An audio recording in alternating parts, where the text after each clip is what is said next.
Hey guys, welcome back. We're 2 days into week number 10.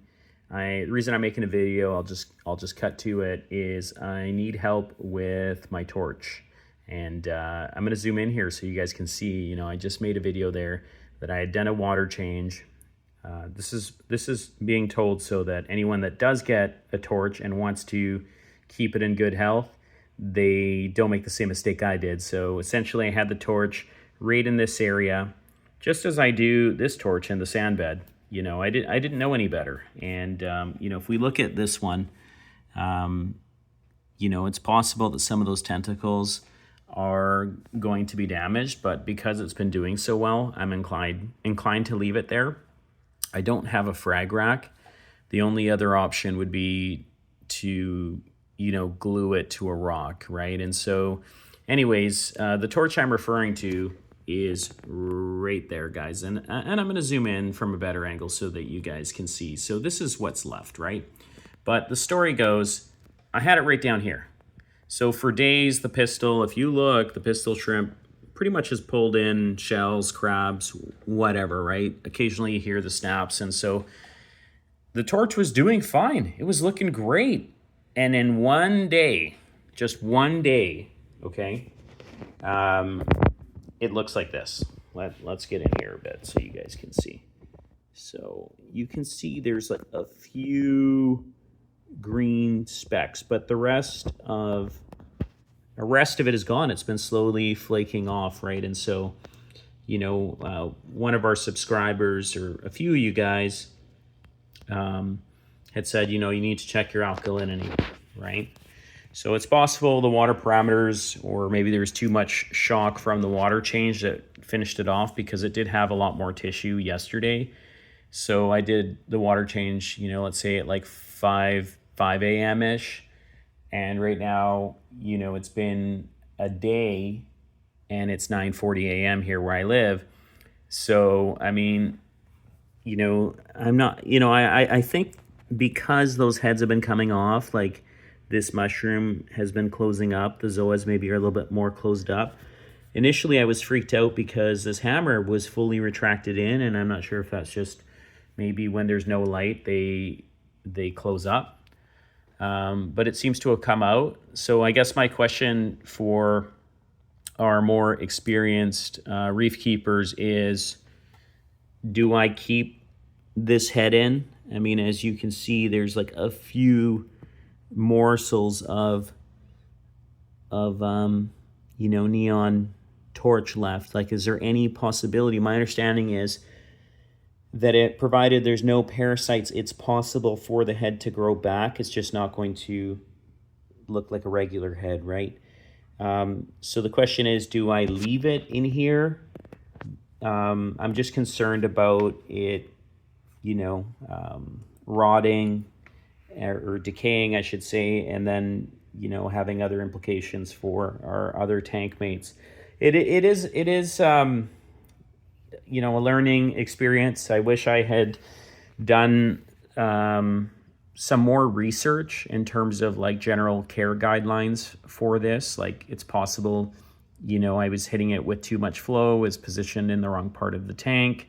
I just felt, because my other torch down here in the corner is doing so well, right? I was like, well, I'm just going to follow the same practice, but put it on the opposite side of the tank.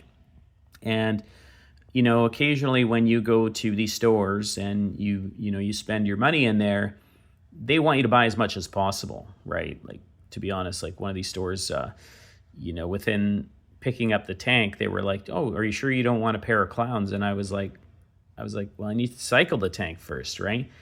So, some folks, I know there's quicker ways to move things along with starters, and I did use a starter, and I probably put the livestock in sooner than I should have. But this is where we are, week 10, outside of losing our neon torch. Everything's gone okay. Again, I'm going to make a video on water changes, right? Because I was thinking, I had some issues yesterday, and I posted about them.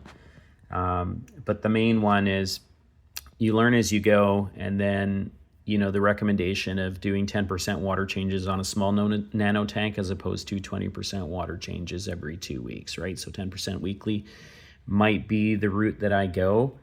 And as I said, I had such a chaotic morning yesterday, and then, you know, I was looking at solutions. I'm like, well, the torch didn't look the way it does now. It actually wasn't as bad as it is. And I was like, oh, well, maybe if I get a frag rack. And so I went to look at frag racks, and they were about $100, and they're huge. Like, these racks they had were like, you know, 20 to 32 frag racks. Like, I don't need that for this tank. I just wanted something like a magnetic shelf that I could prop, let's say, in the corner there, and I could put the torch on it. Lesson learned is, again, guys, what do I do about this one? Do I leave him there? Do I move it? Like, as you see, the pistol's getting dangerously close again in terms of, you know, proximity, but the torch is doing well based on the flow. It's indirect flow. I have the head pointed in that direction, so it's bouncing off the wall. But yeah, so question one is, do I leave this torch down there in the sand bed, or am I going to be experiencing the same problem as the one above? Like right now, to be honest, because I've just spent $85 on that torch to go downhill like super fast. I mean, it was in there for, I don't know, maybe a week and a half, maybe 2 weeks. But I should have moved it from the sand bed. Once I started to see it getting buried, I was like, oh, well, it's doing okay. Like, it's the same as this one, right?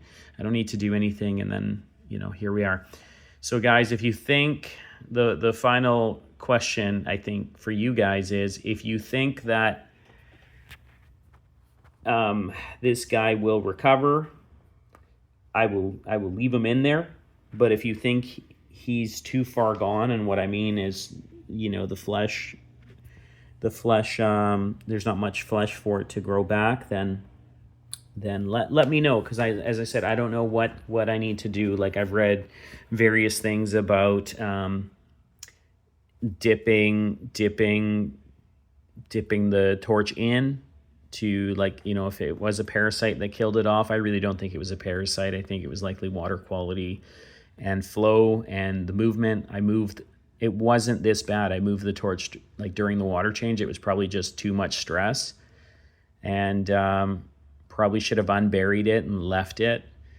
Yeah, I mean, at this point, like, I think it might be too late to dip, and I just got to see where it ends up. And as long as it doesn't decay, you know, I'll keep it in the tank. I've heard that it can take a very long time for the torch to grow back. And again, it's not going to look as it did when I originally got it, but it would still be amazing for it to recover. So maybe that's something that we're going to do. Provided it doesn't decay, I'm going to keep it in as a reminder of what can happen if you don't do your research and if you're not careful.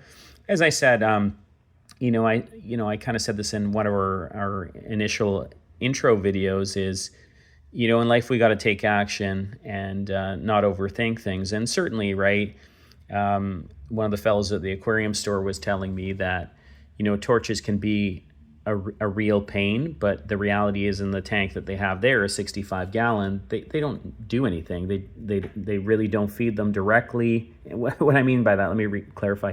They don't feed the torches directly. They place them in a good spot with good flow, not an overwhelming amount of flow, decent, adequate lighting.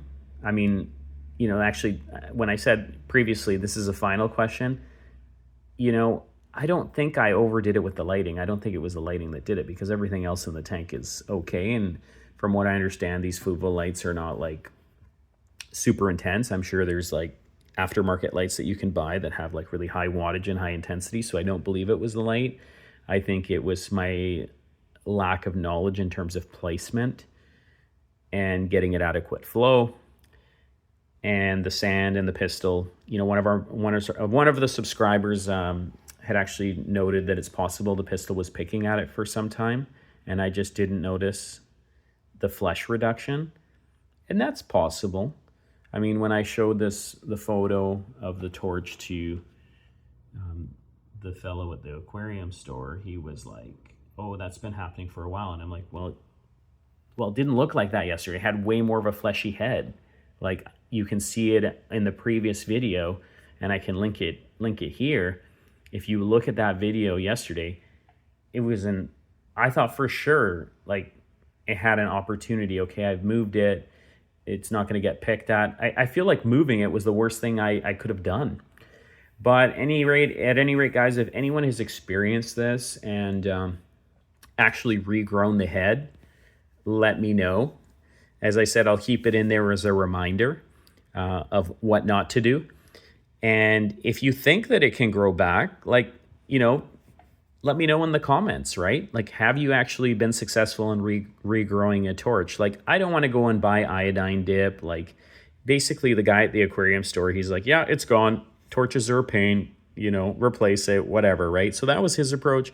As I said, for me, I'll leave it as a memento of what not to do. I'm debating getting a frag rack, guys. Again, I know one of our subscribers had posted a frag rack that they had purchased from. If you're able to post the link or a recommendation in that sense, like I'm looking at a magnetic one, not a huge one, for a Fluval 13.5 gallon tank, please kindly post. Happy to support those businesses that perhaps are not as well known, but still make good products, right? So at any rate, guys, I want to thank you so much for all the support. As I said, we don't do this sort of stuff with intentions of, losing our livestock. Of course we want to learn, but, as I said, one of our subscribers actually, he linked me, or he or she linked me, a torch care guide. So, I mean, I think these things, it doesn't hurt to do a little bit of research before you're bringing anything into your tank, especially if you're starting out. And I'll be honest, I kind of sometimes just take action, do a little bit of research. As I said, I don't want to get into the grounds where I'm like over researching things and talking myself out of them. But, as I said, do your research, spend some time, understand what you need to do to keep your coral and your fish healthy, and, take those actionable steps to, have the setup that you want, right? I mean, in my mind, I'm still considering an anemone, but I know it's like much too early. And then I've heard, of course, that like bubble tip anemones can overtake the tank. I'm still considering a Duncan coral. Again, if I could ask, with the Duncan coral, should that be elevated? Should it be placed directly on a rock bed? Should I get a frag rack? Please let me know, guys. I don't know if you caught that in the video. We can see like a little fleshy that just fell off, and he's floating around and he's glowing in the dark. Okay, there it is. Are these fleshies harmful to the fish? Because I think, to be honest, I think between the crabs and the fish, I think they did go for them. But I guess this happens in nature, guys.